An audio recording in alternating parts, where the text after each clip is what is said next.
আজিকর কাণ্ডে নির্যাতিতার বাড়ির সামনে মঞ্চ, ষষ্ঠী থেকে দশমী বাড়ির সামনে ধর্ণা মঞ্চ। ধর্ণা মঞ্চ নিহত চিকিৎসকের পরিবারের, যে কেউ আসতে পারেন মঞ্চে, জানান নিহত পরিবারের সদস্যরা।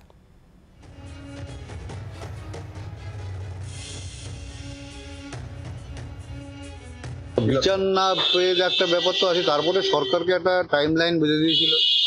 সরকার সে নিয়ে কোনো রকম তাদের সঙ্গে কোনো কথা বলেনি, এমনকি এখনো ওদের সঙ্গে অসহযোগিতা করছে। বায়ো টয়লেটের জন্য ওরা ইমেল পাঠিয়েছিল, কিন্তু জিনিস করতে দেওয়া হচ্ছে না, কোনো ব্যবস্থা করে। এগুলো তো সরকার বোঝা, অমানবিক না হয়ে সরকার কিছুটা মানবিক কেন হচ্ছে না এইসব বিষয়গুলো নিয়ে।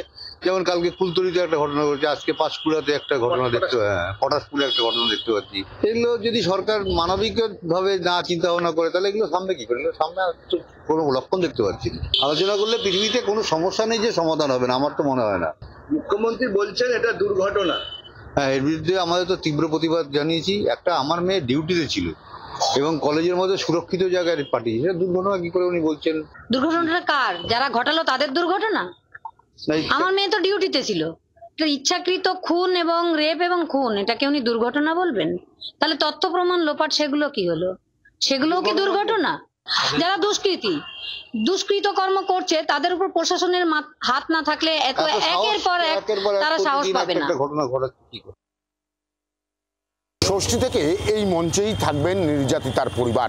এইখানেই তারা কিন্তু পুজোর কটা দিন, অর্থাৎ ষষ্ঠী, সপ্তমী, অষ্টমী, নবমী, দশমী, এই কটা দিন কিন্তু তারা এই মঞ্চে থেকেই তারা কিন্তু প্রতিবাদ জানাবেন, এমনটাই কিন্তু তার পরিবারের তরফ থেকে জানানো হচ্ছে। সোদপুর থেকে বরুণ সেনগুপ্ত, জি 24 ঘন্টা।